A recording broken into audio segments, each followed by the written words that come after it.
மால்தீவ்ஸ்ல ஒரு கல்யாண வீடு, அங்கதான் கிளம்பிட்டு இருக்கேன். Get ready with me video எல்லாம் போடல. நமக்கும் மேக்கப்புக்கும் செட்டே ஆகாது. நமக்கு வெறும் பவுடர் மட்டும்தான். லாஸ்டா என்னோட கல்யாணத்துக்கு மேக்கப் போட்டது. மேக்கப் போட்டாலே என்னோட கான்பிடென்ட் எல்லாம் போயிரும். கல்யாணத்தை ஏதோ ஒரு ஆபீஸ்ல அவங்க ரெஜிஸ்டர் பண்ணிட்டு வந்துட்டாங்க போல. இனி பார்ட்டி மட்டும்தான்.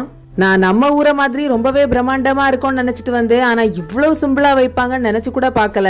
நாங்களும் போய் பொண்ணுக்கும் பையனுக்கும் வாழ்த்து சொல்லிட்டு வந்துட்டோம். இனி சாப்பாடு தான். அதுக்காண்டிதான் வெயிட் பண்ணிட்டு இருந்தோம்.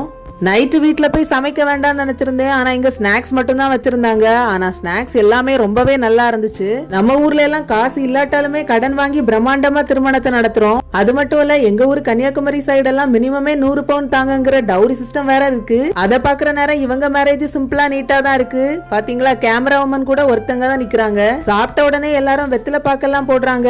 மொய் எழுதுற பழக்கமும் இருக்குன்னு நினைக்கிறேன். இந்த மக்கள் மேரேஜ் சிம்பிளா நடத்திட்டு நிறைய நாடுகளுக்கு போறாங்க. ஃபுல் வீடியோ கீழே லிங்க்ல இருக்கு.